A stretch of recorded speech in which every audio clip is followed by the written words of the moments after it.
Hi everybody, Spurgle here, back again, episode 4 of this clothing item porting tutorial. Continuing straight on where we left off last time, just imported into Object Builder. Very first thing you're going to want to do is apply your textures probably. So highlight it all, click your button. I made all the textures beforehand quite a while ago now, so let's apply that and apply the RV map. We covered all this in my previous videos in the simple item port examples, so go back and watch them if you want to learn how to make your RV mats and textures and whatnot. Click apply and click OK, and you can see some weird shading going on. All the normals are messed up when you export from Blender. So just hit F5, recalculate normals. You probably have to do this in the edit LOD of the player as well. So it's not essential in that LOD, we're not using that LOD, but yeah. And there we go. We are ready to continue on making other LODs and whatnot, the same as we usually do. So no, first thing, we're going to clean up these selections. There's loads here and a lot of them aren't being used, like right leg. Easiest way to do that is right click and delete empty, and we've deleted all the empty selections. There's a few others that we don't need, but we can double check what we do and don't need for a jacket in this case by using eliteness and having a look at some of the vanilla jackets. Let's have a look at the LODs and what selections they have compared to what we have. Probably speed this a little bit up. I'm just going to go through one by one, check that we've got them here and in eliteness. Stick this on my other screen and delete any that we're not using or don't need for this particular model. One quick one, you might need it in some coats or jackets. Personality, any clothing item. Let's have a look in the player at the personality. Where is it? Can't see it. Being blind. I know it's here somewhere.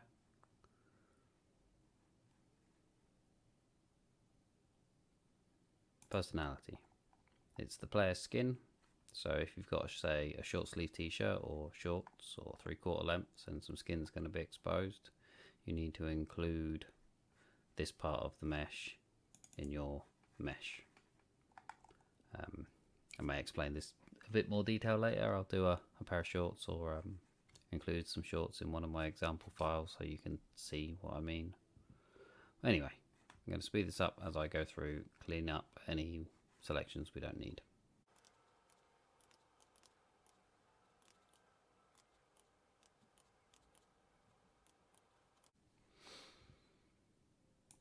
Okay, so that's all of them cleaned up.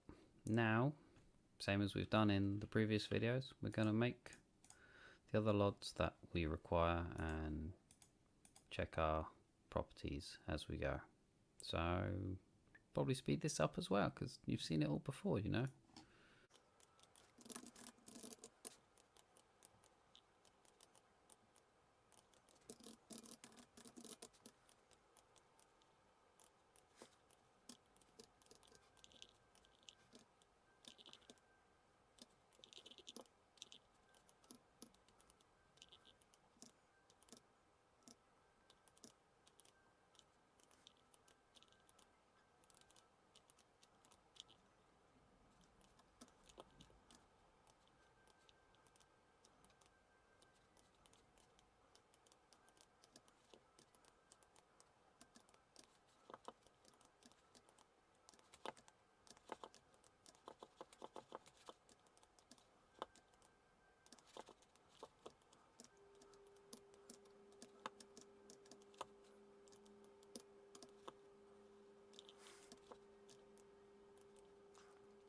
Okay, I think that'll just about do it for the LODs.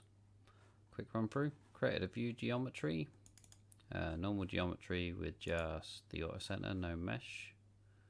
We have the edit LOD from exporting from Blender with the player in it still.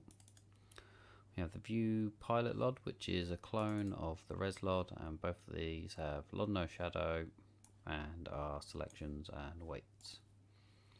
That's pretty much it for the P3D work for now, until we see what the weights are doing in game. So let's save that up and have a look at the files that I created when I was experimenting previously. So model config, we saw that in episode 1. It's exactly the same. We've got our model, our 3 different models, and the player skeleton. We have scripts, same as we've done before in previous episodes. Go find a similar vanilla item and use the script as a base.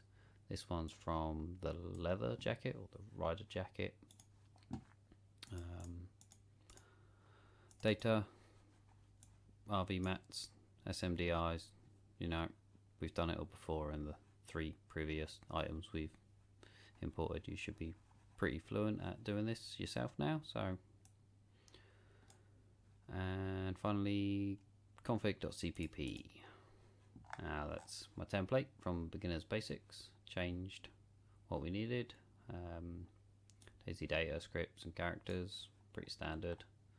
Shouldn't need these 2 after 1.16 drops, but we're still on 1.15 Daisy at the moment.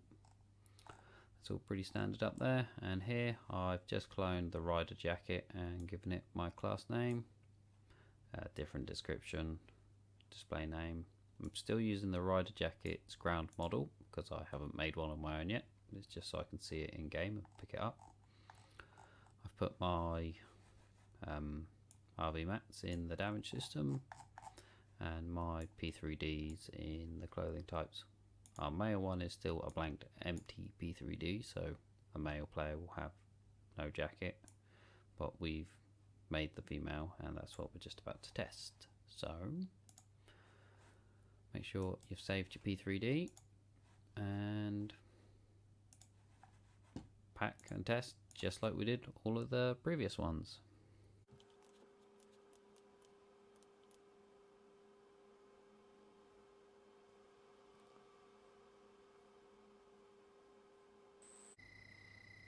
And here we are in game, and it's night time. So, I should already, yep, I'm already wearing the jacket from previous tests. Straight away we can see some dodginess with the hood. That will be probably the head or the neck weights and selections. Next thing I'm noticing is some belt clipping through. I probably need to just scale it up just a little bit around the waist area. Might go back to Blender and stretch it out or scale it up. Might not, we'll see when we go to fixing things. And the weighting around this seam is a little bit dodgy. Probably going to have to fine tune those values. That'll be a bit of backwards and forwards. Tweak it, adjust it, tweak it, adjust it. Same down that seam, it's a little bit dodgy. Just it could be the weights, it could just be the mesh itself isn't ideal to the player mesh. And the final thing I'm noticing is the hole in the chest. Take the jacket off, and the player vest is there. Put the jacket on and the vest is invisible, so similar to as I was saying about the personality for the arms. See the arms, we want the vest included in our jacket as well, or at least that section of the vest. First person mode, yeah, the same. We can see down inside our guts. That's never a good thing.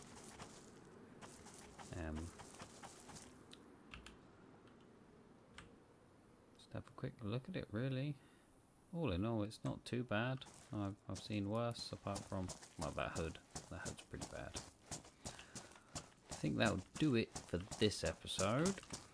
We will go through various different fixes, back and forth, and try and finalize this female one up with other res lods and whatnot in the next episode.